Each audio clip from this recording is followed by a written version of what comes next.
Hello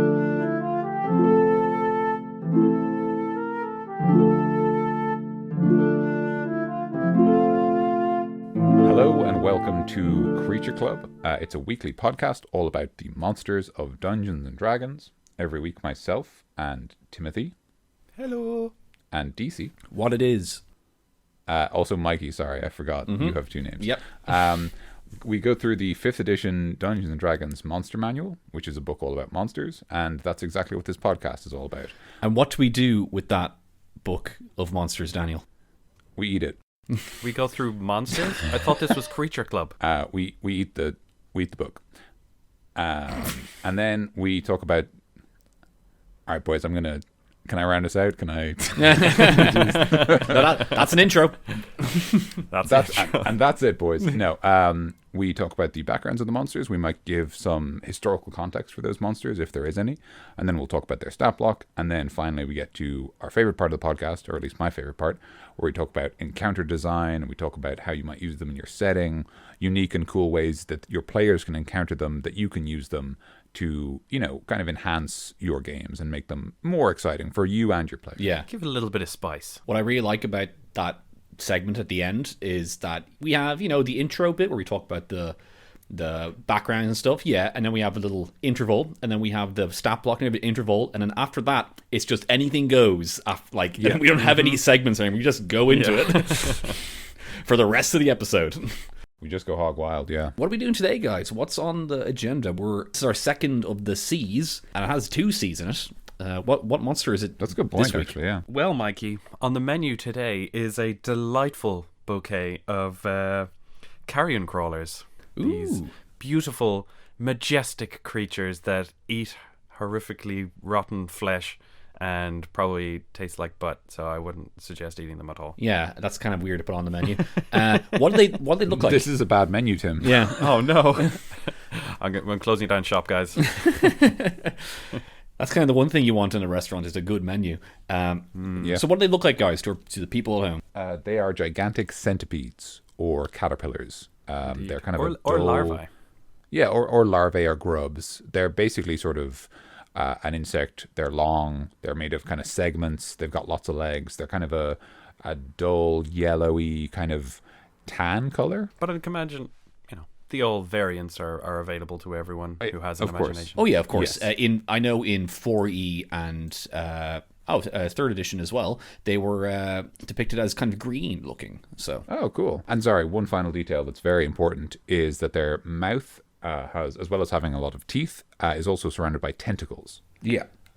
Those are used by it pretty significantly. So it's... Remember that for later. Yes. Write that down for later, kids. Yeah, write that down in your notes. I know you're taking your notes. It will be on the test. So the Carrion Crawler has been in D&D for a while, actually, for millennia. I don't think that long, Tim. It's kind of one of the first ones. He's in Greyhawk, the first ever supplement to Dungeons and Dragons that basically was full of monsters, and I think some setting ideas. I've actually got Greyhawk here in front of me. Oh wow! You can find it online. It's slightly updated. There's some nicer art, although I kind of like the old art personally because it's shonky, which is good because the thing about shonky art is it makes your mind do the work, which is important. But their abilities here, it's literally a single paragraph, and that's something that you get a lot with older monsters. They don't have these kind of very nicely formatted stat blocks where you've got this is all of its abilities and this is its health and blah blah blah. It just sort of says here's what it does. So it's very very similar to what we have here in 5th edition. It's a creature that eats corpses. It's about 9 feet long and 3 feet tall, which is gross, chunky. And it says here, and their touch causes paralysis or paralyzation. So we've still got that ability that we mentioned before that those tentacles have. Those tentacles, if they successfully strike you, have a chance of paralyzing you. And it's interesting here how similar this is. It says here that it has the size. It describes it eats corpses, and then it mentions that it can crawl easily along the floor or the walls or the ceilings, which is something that the 5th edition Carrion Crawler has as well. So it's really interesting to see how this creature has obviously changed with additions. But I think it's very obvious when we look at this description and then we look at what we have in the 5th edition book that there was that desire to emulate that old that old game. But yeah, sorry, that's what they were in Greyhawk. And then they appeared in every edition since. They appeared in Advanced Dungeons and Dragons 2nd edition, 3rd edition, 3.5, 4th edition, and now in 5th edition. They're fantastically consistent because they are another one of those kind of classic evils. They're like, hey, you walk into a tunnel and there's a big giant evil toothed caterpillar that's paralyzing everything in its way running towards you. Yeah. What do you do? Yeah. It's one of those great examples of monsters that just don't change at all over the years. You know, it's the same thing, and that's kind of cool. Like the thing is, like, it's funny because I don't necessarily realize this. Like when you guys talk about how like you have like favorite monsters, I don't a lot of the time I don't feel like I have favorites. But like I love the Carrion Crawler for the archetype it represents. Because it's just, there's something about the fact that it's like if we look at it, it's very straightforward really. It's a big evil creature. It has one signature ability that makes it very clearly dangerous. It's low enough level that the party will encounter it in their first few adventures, so it'll stick in their mind, and it's so different to anything we have in our world. It's a great blending of, like, because, you know, one of the generalizations you can say is that people always want the new and the familiar at the same time, which is why when they market to you, they say new and improved, because it's new, so it's different, but it's an improvement of something that already existed, so it's still familiar. So the Carrion Crawler is a great example of that, because it's obviously familiar to us because it's an insect, and it's obviously inspired by centipedes and caterpillars and grubs and all these creatures that surround us. But it's gigantic rather than tiny, so it's immediately different, and it's got these strange, you know, paralyzing tentacles, which immediately set it apart from like normal creatures in our world. Its carrion eating thing isn't hugely common in the all real world either. There's the domestic, which I took a little bit of a look into for this segment, where most of the dermestids, which are the kind of flesh-eating carrion beetles, the lard beetles and the capra beetles, they typically, the larvae, which is kind of the most similar to these guys, would be actually pretty kind of heavily armored to a certain extent. Like they'd have a pretty hard carapace that would just kind of molt away, and like the wings that a beetle would have in its adult life would be kind of underneath the folds of it. So, you know, that little bit has inspired a little bit of my section for later, but we'll get into that in a little while, you guys. No. No? No. No. No, we won't. Okay, we won't have time. Forget what I just said, everybody. We're on a tight schedule here, Timothy. Okay. So let's talk a little bit about the Carrion Crawler in 5th edition. It's very straightforward. It's exactly what you'd expect. What's interesting to me is the very first paragraph, because something I was immediately thinking, I was like, okay, Carrion Crawlers. And I was like, well, from the name, it's pretty obvious that they probably eat, like, you know, putrid flesh. They probably eat, like, leftovers carrion rather than living creatures. So I'm like, well, maybe they won't get in a fight with the party. And the first paragraph is, Carrion Crawlers scour putrid flesh from carcasses and gobble the slimy bones that remain. They aggressively attack any creature that trespasses on their territory. Never mind, on their territory or disturbs their feasting. Like, literally the first paragraph is like, this is the reason that your adventurers will fight the Carrion Crawler. Yeah. You know, he mainly eats the carrion, but if he happens to come across something that's alive, then that'll do too. You know, he just wants to eat stuff. Don't interrupt him while he's eating his dinner. So they feed on dead. They feed on the dead, basically. It mentions that they prefer not to compete with other scavengers, which is interesting. So I wondered, is that basically... I think that's mostly to suggest that they're kind of independent, that they don't form communities. They aren't social insects, that they're singular. Talks about how they have sort of an excellent ability for detecting blood, that maybe their tentacles act also as sensory organs, that they're able to sort of sniff blood more effectively than people, like sharks or, I guess, dogs. For some reason, it talks about how they love ambushing things, which I think might be a suggestion for specifically how encounters with them will go. Yeah, like this is a very heavy prompt for like early DMs who buy this, you know, like, oh, and they're really good at ambushing. Oh. Yeah, it says two things. It says that that they view light sources as opportunities for a meal. So in other words, if your adventurers have torches, which they will if anyone in the party is, like, say, human, for example, or dragonborn, and therefore is one of the only one of the only races that doesn't have dark vision. So like they'll have torches, and then the implication is that basically the carrion crawler will follow that light source until it stops moving, or try to get ahead of it and then ambush them as they are traveling through whatever cave system or underground, ruin or even sewer system it suggests they might be attracted to. It says that they like specifically will follow a light source for hours if necessary. Yes. Yeah. So like they are practically moths already. They're following the lights. It's pretty light, but it also means food to them. It says so. They got some sense to them. There's some sense to these monstrous creatures. So and then the final paragraph is similar to what we talked about with the bullybug, where this is kind of important in terms of how your encounter might go. It says that, when facing potential prey or intruders, the carrion crawler lets its poison do the work. So it will attack them with its tentacles and poison them, and then once they go rigid with paralysis, it grabs them with its tentacles and drags them away to somewhere safe, where it kills them and then lets them rot because it actually prefers carrion. Yeah. So it's a very active carrion creature, Like yes. It's not just going to wait around for things to die, it's going to kill stuff. Yeah, exactly.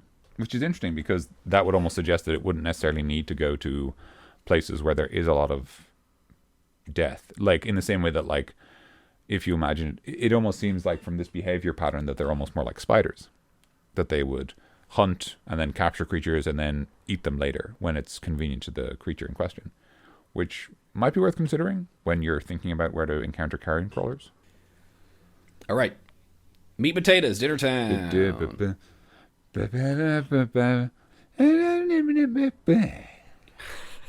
Just like that. No, actually, I'm going to keep that in. No, please. New theme.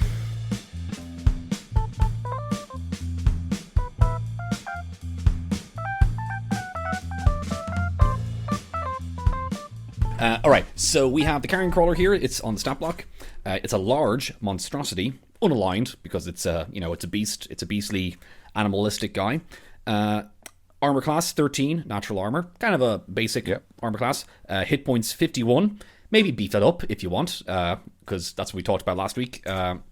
He has a speed of 30 feet. As fast as like an adventurer, and a climb of 30 feet. So remember that. As fast as an adventurer, even while climbing. Yeah. So it can get away from them and get up to them real quick without them noticing. Yeah. Yeah, when I'm thinking of a carrion crawler fight, I do like to picture them just like running up on the walls as well and just kind of like using, the 3D space to fight you. Using the third dimension. They've got kind of a traditional like monster stat line. They've got good physical stats throughout, with Constitution being their highest at 16. Mm-hmm. And then they've got 1 intelligence, so not so good. But they've actually got a good wisdom score of 12, so they might be wiser than some party members. And then 5 charisma, so not charming. Yeah. I think the high wisdom kind of lends itself to the kind of the nature. Like it has it's cunning, and it has these like hunter's instincts that it's able to use. And additionally, but if you give it a math problem, then he will be able to do it. Yeah, it's street smart DC. It's not book smart. Yeah. Good at spatial stuff and like spatial reasoning, but not at like maths or science. It has 1 skill. It's trained in perception, which is handy for that wisdom modifier it has. Mm-hmm. And then, unsurprisingly, it has dark vision, which makes a lot of sense. It does live in caves and sewers and ruins and things like that. Passive perception of 13, which is exactly what you'd expect. It does not speak any languages. And it is a challenge rating 2 monster on its own. Yeah. Which seems reasonable, I suppose. I think so. I do think that it would certainly... I think that it would... Well, we'll get to how I think it would fare against a party. But yeah, for now, it's a CR2 monster. Yeah. So he has a keen smell. The carrion crawler has advantage on wisdom perception checks that rely on smell. Makes sense. So he can find his prey and find like the putrid smelling flesh that he wants to eat. He has a spider climb. The carrion crawler can climb difficult surfaces, including upside down on ceilings, without needing to make an ability check. Makes sense with his climb ability. That kind of goes into what I said before, where I like him running up the walls and stuff and trying to get you with 3D space. Yeah. So, and he's got a multi-attack. The carrion crawler makes 2 attacks, one with its tentacles and one with its bite. So which is good because it's kind of the Carrion Crawler feels kind of like a mini boss monster. You know what I mean? Like a low level mini boss. So it makes sense that it gets like a little bit of extra, juice in the tank. it's a good example of one of those monsters that has the thing they do, and then you use that thing, and then the players kill them in the next turn. Yeah, but that's fine because it only had one thing to do anyway. So like, okay, so it's got one very complicated attack and one very simple attack. So the simple attack is the bite, where he bites you. 2d4 damage, +2, whatever, just a bite. But the tentacles is the weird thing. It's a 1d4 +2 poison damage, and the target must succeed on a DC 13 Constitution saving throw or be poisoned for 1 minute. Until this poison ends, the target is paralyzed. The target can repeat the saving throw at the end of each of its turns, ending the poison on itself on a success. So yeah, it does. So it paralyzes, which is a pretty powerful ability, but it does it with a relatively a tough but not impossible save DC, and you're allowed to take that saving throw every round. So you have a lot of opportunities to save yourself. Now, the thing that's really interesting to me that is very easy to ignore when you're reading these stat blocks is if we go back to these, right? If we look at that bite, the really simple attack, +4 to hit, reach 5 feet. +4 makes perfect sense. We know it has a +2 strength mod because it has 14 strength, and then it obviously has a +2 proficiency bonus. But if we look at tentacles, it's +8 to hit, and it has a reach of 10 feet. So what's really, really interesting to me about this is that there's no like D&D math, right, that explains why it has +8 to hit. So unless you just say, well, they just doubled the attack bonus, which is obviously what they did. And when they did that, the intention is that the tentacles almost always hit, because this is a CR2 monster. Like, your party are not that well defended. Like, this is, for comparison, this tentacle attack has a better to hit than the spear of the Cambion next to it, and the Cambion is a CR5 monster. So, like, that'll give you a sense of how much they want these tentacles to hit and how likely they're making it. I was going to say, when I'm making a monster, I do like to give it like a special attack bonus. So for when he does have a special move, give it a little bit of a bonus to it, just because you want it to hit. I can kind of see where they're coming from this, but it doesn't really make sense, but still, you kind of want to do it anyway. Even at a challenge rating 2, like, your party is probably going to be able to cut through 51 hit points pretty quickly, and you want to have this little effect, because otherwise you just threw a brick at them, essentially, like you just threw a bag of slime just at the party just so that they could just have something to fight. Whereas with the paralysis, there's some relatively lasting effect. Yeah, and the other thing to realize is that for a CR2 monster that feels like a mini boss, that feels like something that's supposed to fight the party alone, it does very little damage.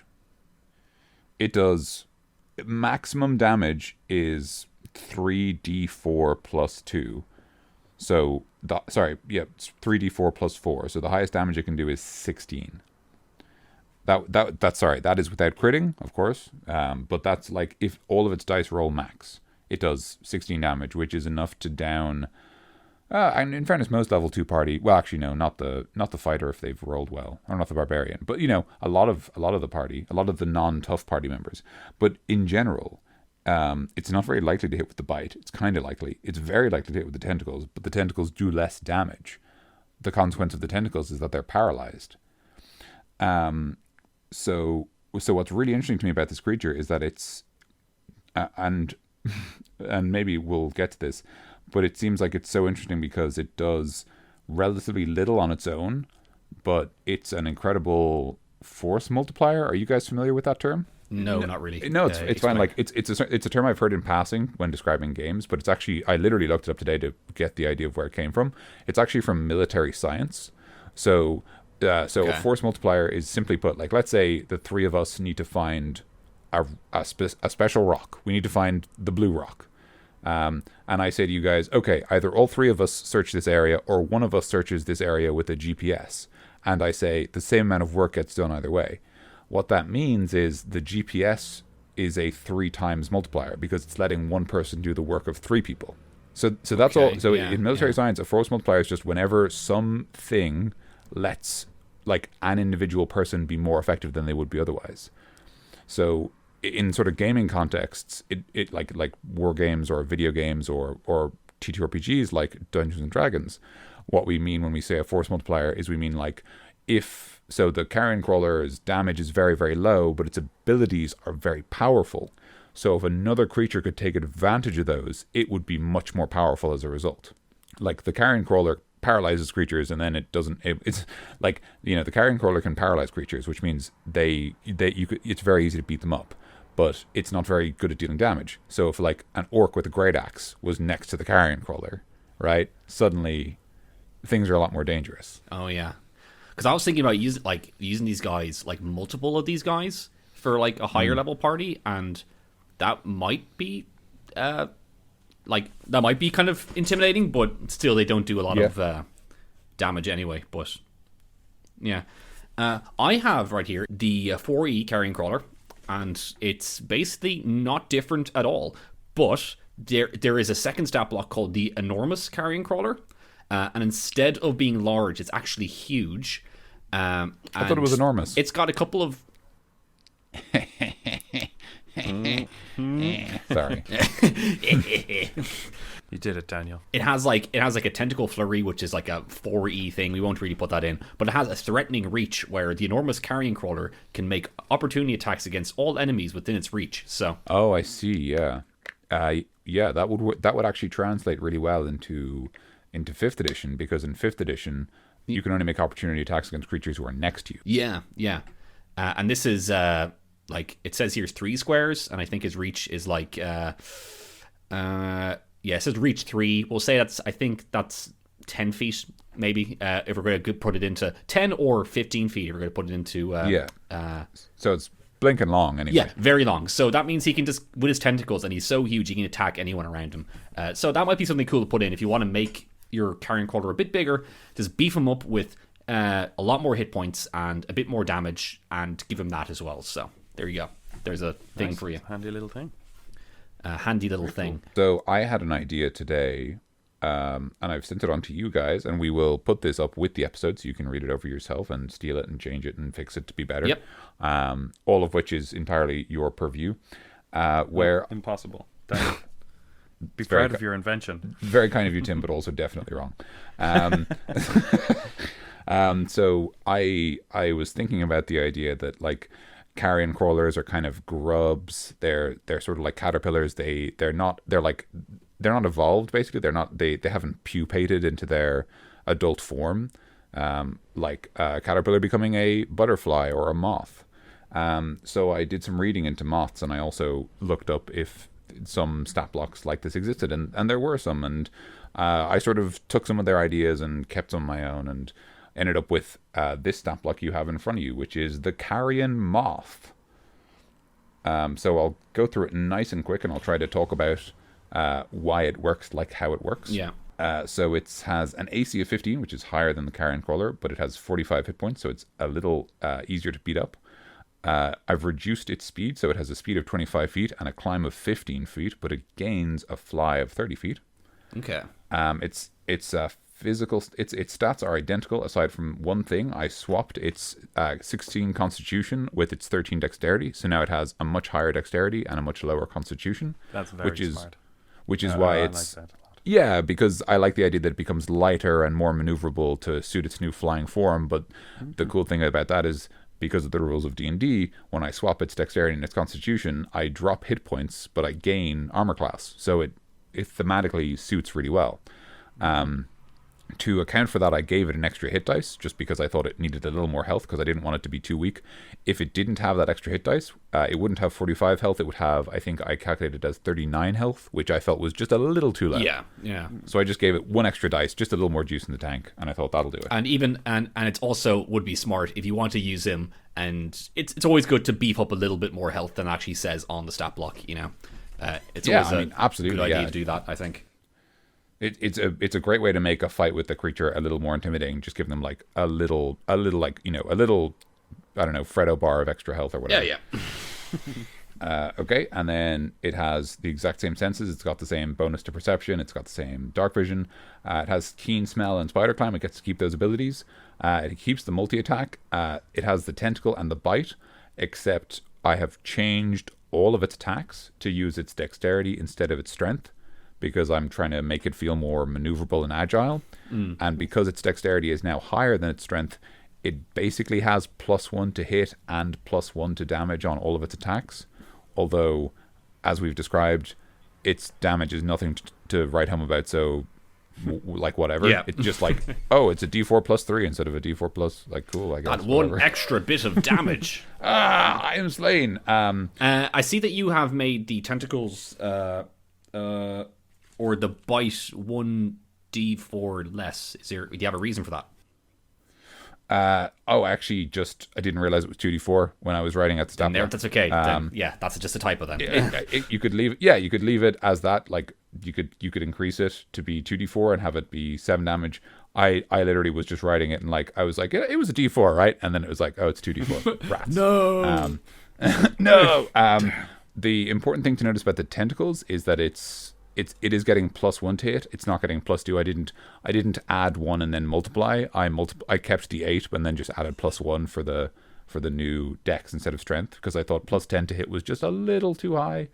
I mean, even +8 was fine. But importantly about the tentacles, the saving throw is lower, because based on my maths, the saving throw for the tentacles is based on the carrion crawler's constitution. So because I've dropped its constitution, I've dropped the saving throw. Indeed. So it's a little easy. So it's more likely to hit, but it's a little easier to pass the saving throw. So I think that kind of balances out in the end. Okay, yeah. And I gave it a new ability. Tim, would you like to read it out for me? Yes, it's been staring us in the face, in the face of anybody who's reading along. So the ability is Hypnotic Wings. The carrion moth's massive wings beat with a strange drone that stupefies its enemies.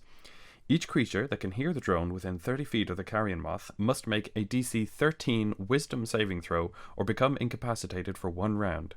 Creatures who suffer this effect are immune to any carrion moth's hypnotic wings ability for the next 24 hours. There's always one little mistake when I read out, isn't there? No, it's fine. That last bit is worded slightly awkwardly. The intention is that if you suffer the effect once, you can fight basically infinite carrion moths and never suffer the downside again for the next day. So incapacitated for 1 round. I don't know how common that is. It's interesting how a lot of, when I look at like conditions in 5th edition, it's hard to find one that suits what I want to achieve a lot of the time. When I want to kind of basically like stun an enemy, because the stunned condition is like pretty dangerous actually. It's very powerful. And so I picked incapacitated because it's actually less damaging than stunned. So incapacitated is very simple. Incapacitated means you cannot take actions and you cannot take reactions, but you can still move and you're still conscious.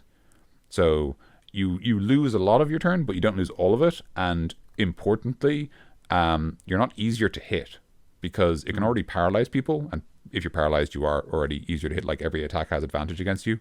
So I don't want to have like, oh, he has 2 abilities that make it way easier to beat you up.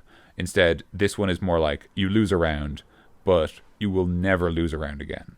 And that's sort of the guarantee that my ability tries to make. Because, and I said this to Tim when I was describing it to him, like the idea that the fighter with the low wisdom modifier loses like 3 or 4 turns of the fight is just very bad.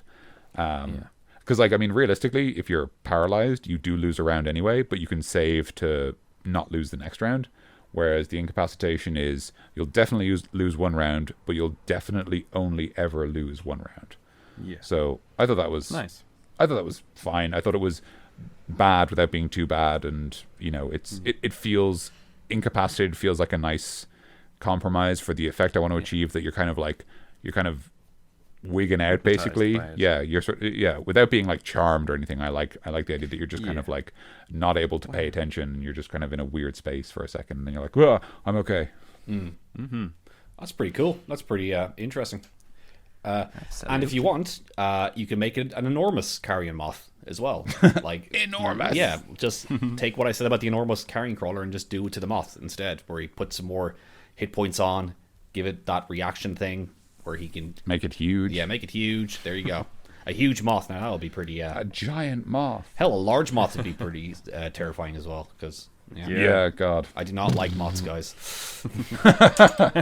I'm sorry, I didn't realize. There's one in the middle of my name, so Tim. I feel close to them. Tie moth. Yeah. Why? Why? No. My name is Tim. The I is a moth. It's a moth. Tie moth. Why sounds like a really good Jedi name. Oh, it does a bit. That's good. Nice. It's good. The Star Wars name. So, are you guys feeling for some dessert? Ooh. I'm definitely feeling for some dessert. Or to some dessert? I want the sticky toffee pudding. Could you get me the sorbet, big please? It's sorbet. But can you get me the one that's in the coconut instead? I don't think I got enough of my main course. Could I actually get a little more carrion crawler, please? But it tastes like bad.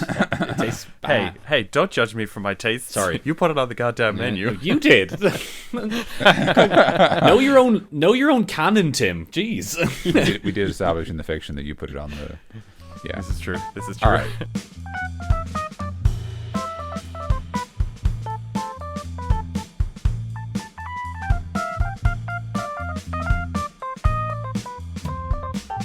Oh, dessert's here. Hey, look at this. It's dessert. What a lovely dessert. Oh, what's this on dessert? Grub Rider. What's that all about, Dan? All right, so I had two ideas when I think I said this to you guys before we started recording.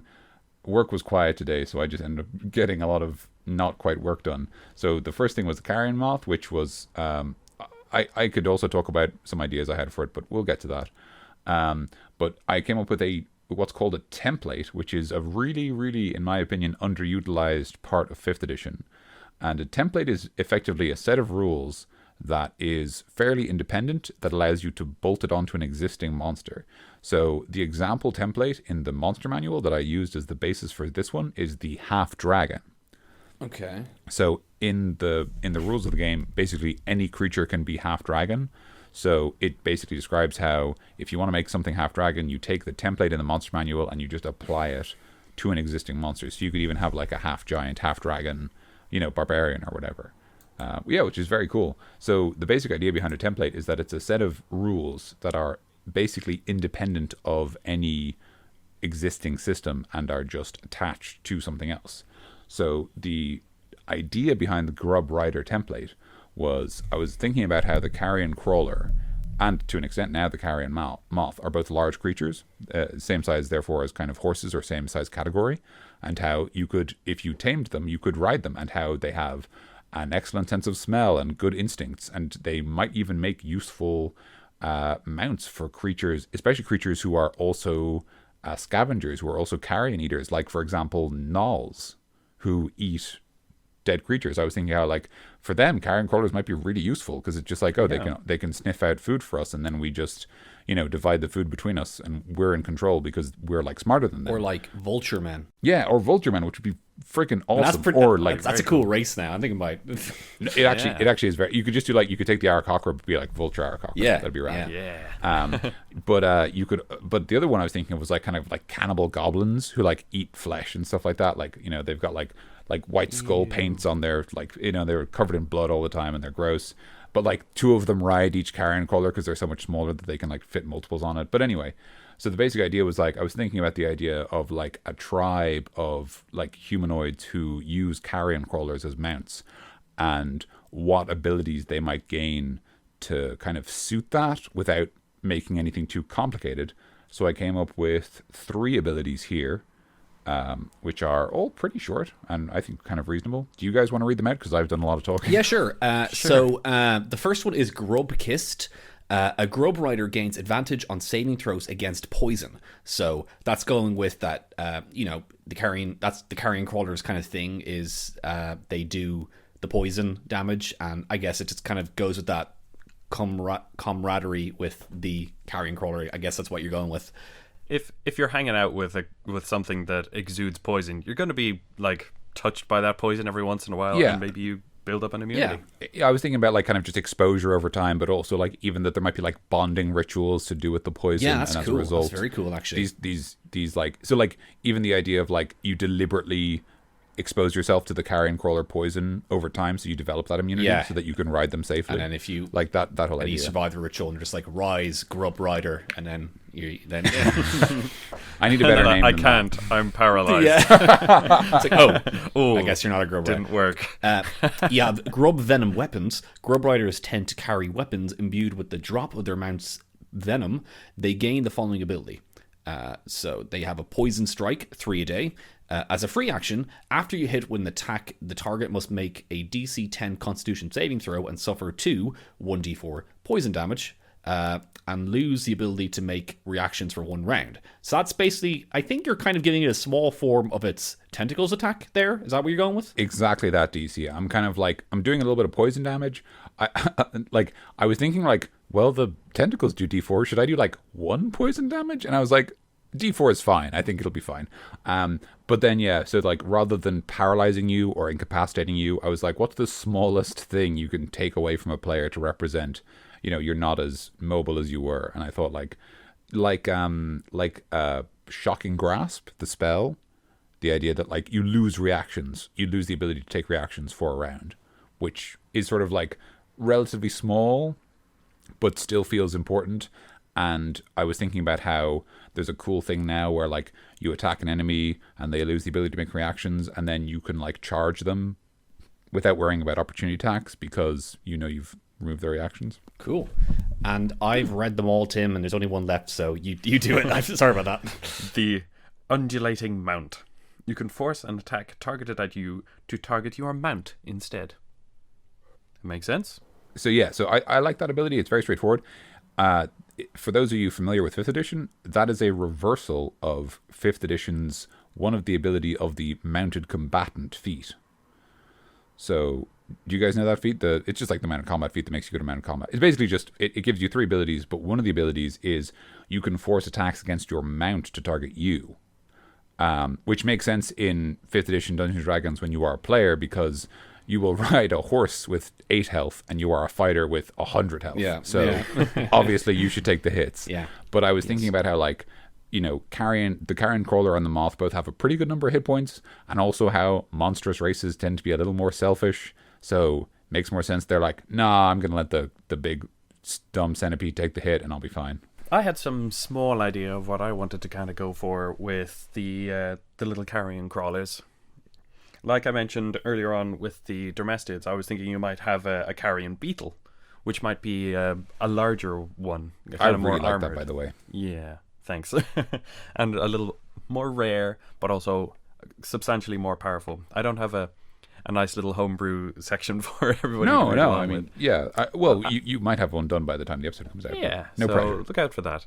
But yeah, I was thinking like the kind of carapaced shell and maybe slightly stronger mandibles, like a more hefty bite is definitely yes, that makes sense to me. Called for. Mm-hmm. I'm going to very quickly jump to the back of the monster manual and see if there is a giant beetle there that we could steal. While you're looking for that, can I mention a story about when I used a carrion crawler? Yes, please. Because just real quick, because it just gives the guys an idea of what a way you can use them. But it's kind of one of the first games I DM'd anyway. I was DMing for my brother Matthew, who listens to the show. So hello Matthew, and his friends. Hi Matt. Hello Matt. I did a one shot for himself and his friends in his apartment one time, and I started it off. I kind of did like a hot start to it, and they were just getting out of jail kind of thing, where they're all in jail. They didn't really know why they were there, but the place was being attacked. But the place was kind of done in this underground dungeon. And in the dungeon, there's this carrion crawler, like, roaming around for, like, anyone who tries to escape, then the carrion crawler gets you, kind of thing, Oh, cool! Yeah, guard dog. Yeah, very much a guard dog. It's kind of one of those dungeons. I thought of it as one of those dungeons where people are thrown in there pretty much to die, kind of places, Yeah, that's cool. I like the sound of this. But the guys, they just kind of one time, like the gates just, like their cell doors just opened for them one time, and then they just left, and that's how the game started, really. And then the Carrion Crawler was like the boss of that game, and I didn't do anything much after that because it was just for one shot, and then everyone was just messing around for the entire day. So it was just they fought the Carrion Crawler, but it was actually an enormous Carrion Crawler from fourth edition because it was back then. But there we go. He would make a really cool guard dog for a like a dungeon, so maybe think of it in that way. That is really cool. I like that because the Carrion Crawler doesn't have any ability to like dig through walls or iron. Like it's not like it's not even supernaturally strong. It's only as strong as a strong person. Yeah. So like there's a cool thing where like it's almost like as long as you stay in your cells, you're safe. Yeah. But the idea that like the prisoners who are sentenced to death are just like tossed to this pit that like you can see but you're not able to escape into, and like they just like fall into a pile of bones, and then the Carrion Crawler devours them and stuff like that. Yeah. That's really cool. I really like that idea. Yeah, actually, because I just remembered it today, and I thought it was really cool. And also it's a really good idea. It makes me think about like if you're doing a jail in your D&D world, like giving it like a supernatural like guard dog or just like a supernatural edge to it, because it's a fantasy world. You might as well give something fantastic in there, like keeping them in there, you know. So that's what I was I guess that was the kind of the idea I was thinking when I made him in the first time. So it makes a lot of sense. I mean, like it's a really good idea because it's such a natural fit in the sense that like it's a creature that's dangerous for like unarmed prisoners, relatively safe for like armed and armored guards. Like they can probably handle it as long as they keep an eye on it, and like it's probably sealed off or whatever. But even if it wasn't, they would probably be like, we're okay, there's like 4 of us, so if it comes at us, we'll just be like we'll fight it off. You know what I mean? Yeah.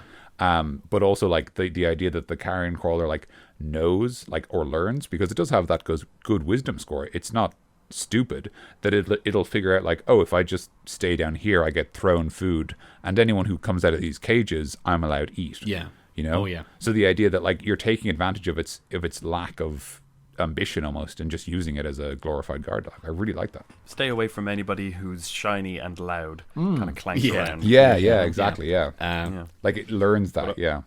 I was thinking also if it was more of the kind of the pit idea, but like kind of crossed with the jail. That like if the people are just left there to die, the Carrion Crawler might just appear of its own accord, because like you throw people down to a place to die, they're going to die. Yeah, and then and then the Carrion Crawler cleans up essentially. It's going to attract something.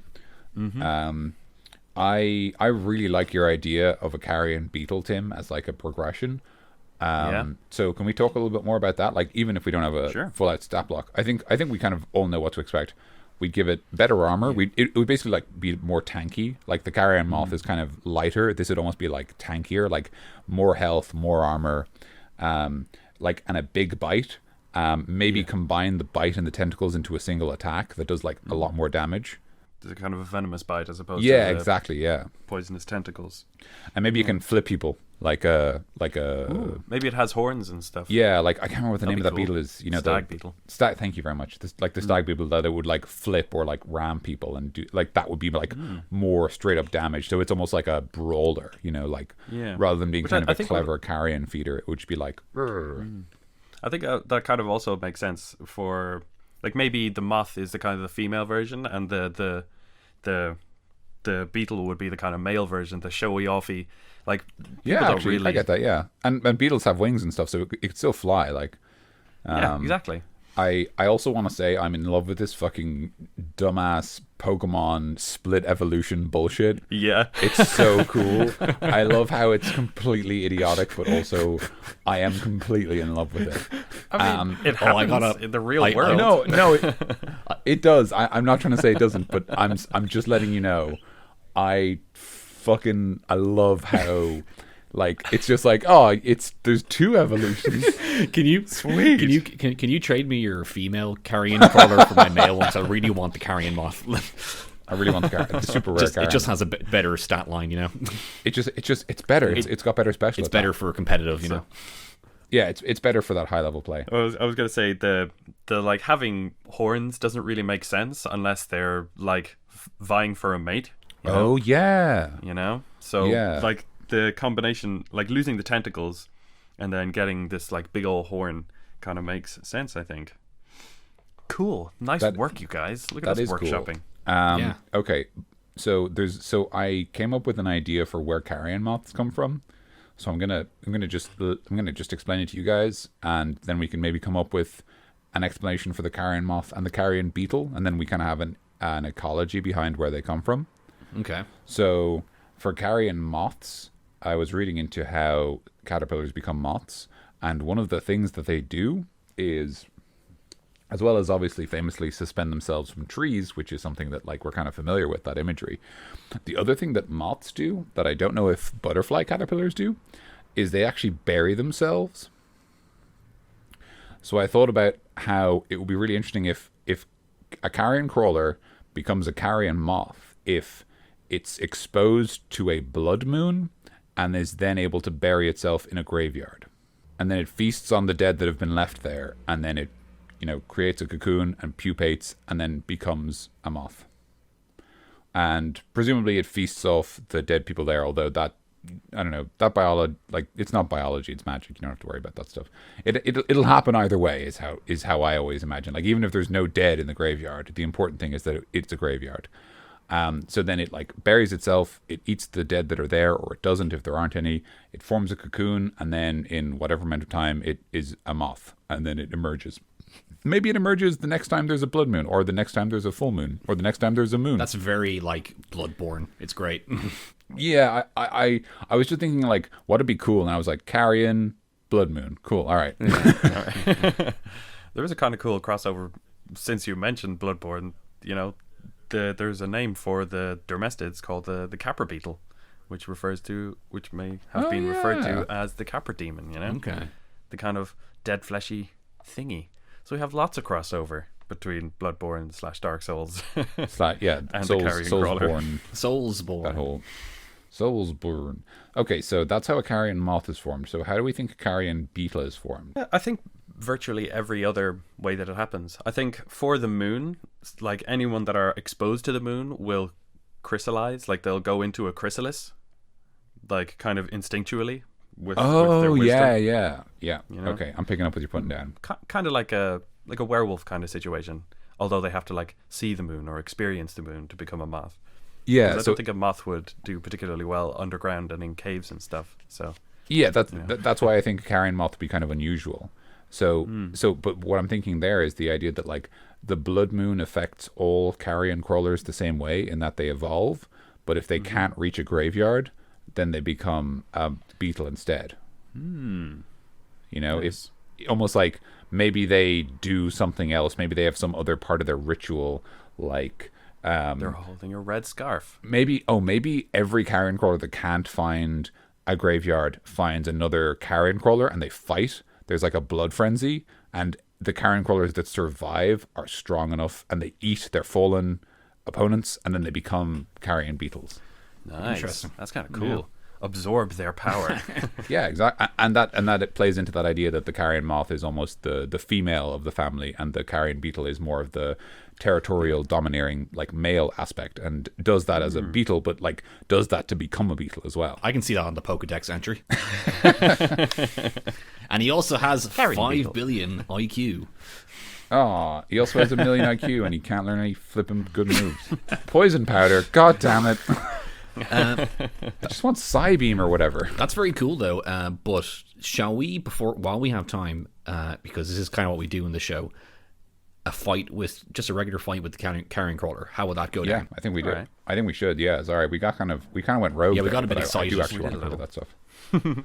So, Mikey, how do you think that you would use a carrion crawler in a nice little encounter? Well, as I mentioned before, when I used him, I use him in a kind of an underground dungeon as a guard dog, or I'd use him in any kind of caverny area. I would definitely, low level party will be good, so he can be a good mini boss, as Dan mentioned. He would definitely need to be crawling around the walls, and then maybe at first when he ambushes you, he's actually like upside down right above you kind of thing, and maybe like when your party notices him, just like a drip of saliva hits like his head, and he looks up and he sees the thing looking at him, that kind of that kind of thing. And then he can like. But there's nothing wrong with the classics. Yeah, nothing wrong with with the cliches. It's good to use them. And then he would hit you with like a tentacle, because he can probably reach you from there. I think. What's his tentacles reach like? its tentacle reaches 10 feet. So if he's 10 in feet. if he's on a ceiling above you in a like relatively sized cavern, then Yeah, maybe it could hit. You could just because rip remember one out at you. because the thing to remember is that he can reach 10 feet, but he is a large creature, which means he's 2 by 2 by 2 sized. Yeah.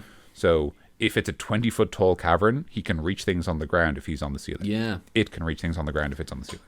And hell, that'll be a good way of like, but he's not really much of a silent predator, is he? Because Yeah, well, he's supposed to be It says kind that of he does ambush. he ambushes things, but he's not actually sneaky. It's more like it's more that the carrion crawler can notice distant sources of light because of its high perception and then follow them. yeah, And then it waits for a good moment to ambush, and it has the wisdom, as in the sort of animal cunning, to know when a good time for that is. So it's not sneaky in the sense that it doesn't backstab the party, but it does wait until they're setting up tents to jump them. yeah. kind of thing. Because I had this image in my head of like you are walking into a cavern with like an NPC who's like, "I will show you the way," or "I'm right behind you, don't worry," and then you look behind and he's gone. Because the carrion crawler just paralyzed him in one move and just like took him from there, and then like You could do that, yeah. You could absolutely that'd be do a that. cool kind of way of like, where is he? Where's our friend? Yeah. I've always been a fan of the like hanging down from the ceiling assault. So Oh, yeah, like yeah. maybe you like he's in a cavern where there's a lot of stalactites, Oh yeah, yeah. and Yes. like he kind of hangs down either off one or kind of mimicking one and just dangles his tentacles down. Yeah. Definitely attacking you from the ceiling or from the walls, and then maybe he goes down to fight you for a bit, but maybe when he's weak, he would climb back up there to the ceiling and then try hit you from afar. Kind of like as a runaway tactic or something. But Yeah. I feel like And sorry. I was go going on. to say, I feel like the encounter would be kind of like pretty simple because once again, he is one of those one-trick pony monsters. Yes. So Yeah, absolutely agree. I was only going to say, I think one of the, like the Cambion where he talked about its fly speed and how that's used, I think setting up that encounter so that, like as I kind of said, if it's in a 20-foot cavern, or a 15-foot cavern, but 20 foot is kind of good for our purposes here because it's up 20. It occupies the top 10 of those feet, and then the bottom 10 it can reach into, which means that if the party don't have reach weapons, then they can't reach the carrion crawler back. But what that means is that it rewards the party members who brought reach weapons or who are ranged, because they can do stuff about it. And then the ones who aren't have to get creative, like they have to try and climb up the stalactites or try and get someone else to throw them or do a running jump and try and grab it while they're in midair and stuff like that. Yeah, you have to reason with your DM and like see what you can get away with. That's cool. And like and something as simple as like, especially because this is a great encounter. This is, in my opinion, Carrion Crawler is actually a great level 1 mini boss because it doesn't do a lot of damage, but it has an interesting effect. So immediately it scares a new party, and it's scary to people with not a lot of health. But it's actually not very likely to like very quickly kill them because it doesn't actually do that much damage. it's a very good example of the first monster your party would fight, The first like monster with like a big M. Yeah, exactly. Rather Yeah, than like some goblins or some jerks with different opinions to you or whatever. Yeah.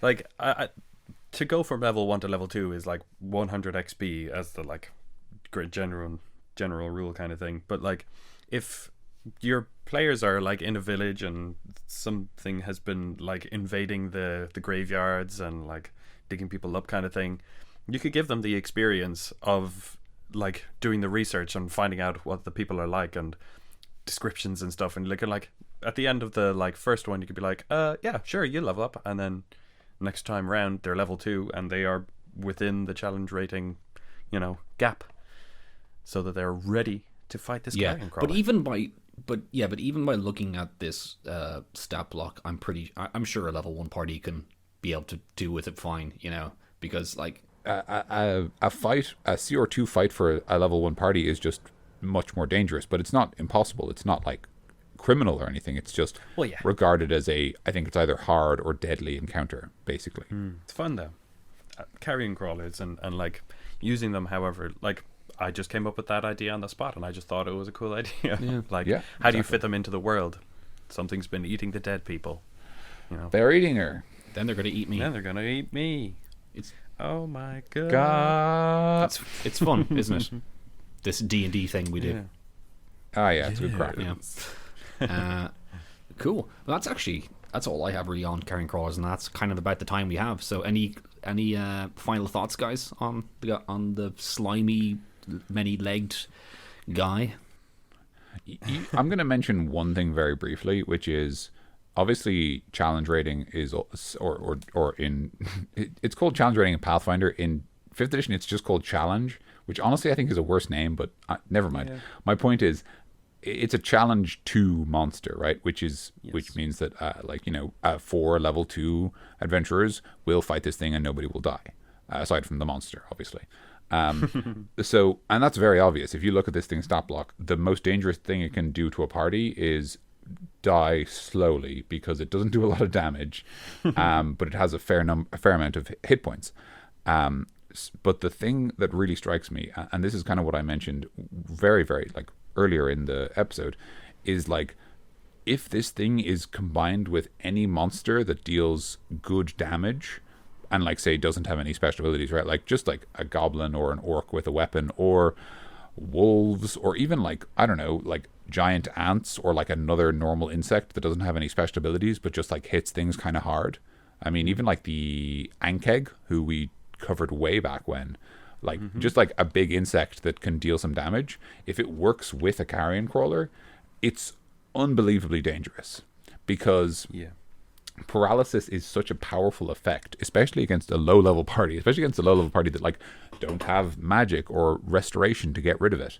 Like when you are paralyzed as a level 2 party member, you're basically paralyzed until you do something about it.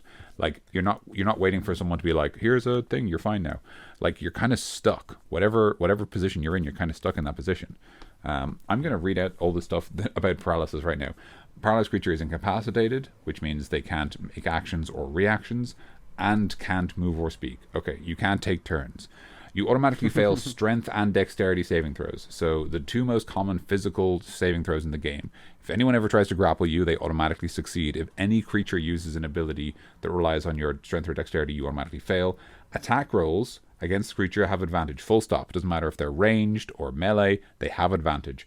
Any attack that hits the creature is a critical if the attacker is within 5 feet. So any melee attacks are criticals automatically. So they have advantage to hit, and when they hit you, let's say Grog the orc with his great axe, he hits you, he has advantage, he's definitely going to do it, you're prone, like, and then he gets it's a crit, it's automatically a crit, so it's 2d12 plus the strength modifier. Like, so it's really interesting to me, because the carrion crawler it's such an interesting example of a monster that can so quickly go from like kind of dangerous to like unbelievably dangerous very quickly. So I guess all I'd say is like, keep that in mind. For better, like, it's not inherently a bad thing, just keep that in mind.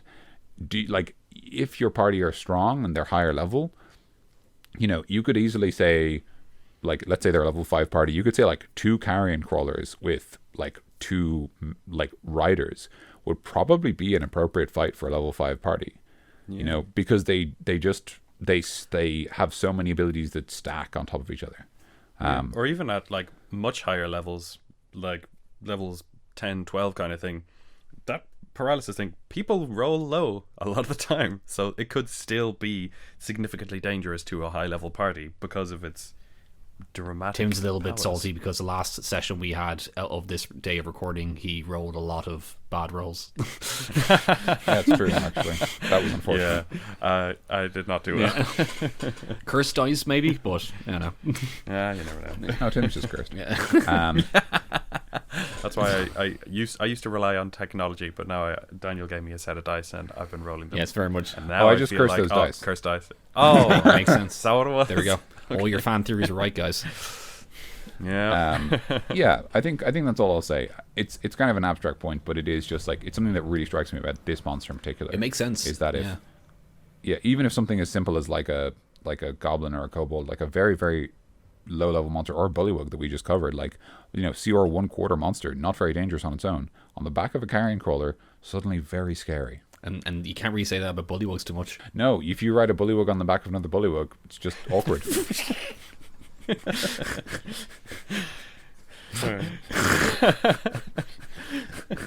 Alright, we're getting too silly now. I'm sorry. I do also have a kind of a final note to make as well. Okay, awesome. So when you encounter the carrion crawler and you fight it, and then afterwards, if you cut it up, there's quite a bit of very choice meat around the kind of corner. Oh no, They're very thick. Okay, and if guys, you saute them thank with you so some much for onions- joining us for Creature Club this week. Do you want to? Do we not want to monster hunter it actually? I think the paralysis tentacles are the only kind of. I was gonna say use the paralysis tentacles for something. I don't know, for like a staff or something to make people prep, and use its make a carrion crawler armor set to crawl on the walls or something, and that's it. That's all. That's my idea. I was gonna say like cut its because it has lots of little feet. You can make boots out of its feet so that you can like step on the walls or something. Good idea. I like that. And for the poison thing, you could probably just like wring out the tentacles into like a jar or something, or into like a vial, and then you have a nice vial of paralysis poison. That's cool. A cool way to kind of capture everything you want to do with the carrion crawler with one piece of equipment, because I would argue its distinct things are the tentacles that poison people and paralyze them, and maybe to an extent its ability to climb on stuff. So what might be cool is like gauntlets that like are, you know, like they're normal gloves, but the sort of like the bracer half of them, the half that goes over the arm itself, is made up of like wound tentacles from the carrion crawler, and you can kind of make a whipping motion. You can basically like sort of open hand slap people, and then the tentacles kind of, as you do it, reach out and try to paralyze them, and then maybe the gloves also let you climb on walls, Right. like cool. you have spider climb, or just climb on walls at all, like, you know, Spider-Man. like Spider-Man does whatever a spider Spider-Man. can. It spits a web in your eye. Carter's criminal, just like flies. Watch out! Here comes the Spider-Man. Oh God, my eyes. So anyway, let's leave it at that because we're going over time here. I'm sorry. Ross. Alrighty. So thank you so much, everybody, for joining us for another episode of Creature Club. No, it's Monster Club, remember? Because there are monsters that we're monstering. And All right. All right, Tim, you're this close. You're on thin ice. You're on thin ice. Nice. You're on your fifth strike. Well, You actually are probably on your fifth Yeah, strike you know- at this stage. yeah, they're You know what they say? 17 strikes and you're out. That's what they definitely say. So, thank you all so much for listening. You can listen to us on iTunes and Stitcher and on our website, obviously, whichever one you're listening to us on now. I suppose recommend it to your friends on the other ones, because not everybody uses the same platform. But yeah, thank you so much for listening, and we appreciate your comments. And if you have any homebrewy stuff that you'd like to send in to us, we are very receptive to that kind of stuff. You know, we'll thank you either in person or via email. Yeah, we have a Gmail, creatureclub@gmail.com, where you can send us on files, I guess, and whatever you want. Like, you can contact us in loads of different ways, and we see every single one of them. So whatever way you're comfortable with, guys. Our website, once again, is creatureclubpodcast.com. You will find the stat block for the Carrion moth that we talked about today, that Daniel so kindly made for us. So if you want to download that, it'll be right there. And yeah, that's pretty much it. Join us next week for Centaur. Plenty of stuff on this guy. He's a classic. He's a classic monster. So 4 legs, 2 arms, what's not to love? all luck. Yeah. So yeah, anything else? Any more housekeeping? We have the RSS feed on the website. The website is creatureclubpodcast.com. The email is creatureclubpodcast@gmail.com. If you like the episode, share it with your friends. That's really cool. If you've used carrion crawlers actually in your campaign, or if you can think of another thing they could evolve into, if you want to make this a real clusterfuck of evolution, like an Eevee but for D&D, comment about it or send us an email with it. Because I mean, like, look, there's maybe a Firestone. It becomes the plane of fire carrion crawler, where it's always on fire. It's always on fire. Cool. Do that. Yeah. Let's just keep sending us ideas for carrion crawler evolution. Like, so we have like a big tree of evolution. It'll be the Carrion Crawler Creature Club Collection. C. See. That's a lot of C's. Okay, we're all getting a bit goofy now, guys. I have been Mikey. I have been Tim. And I've been Dan. Stay cool. There's bugs in my ice cream. No.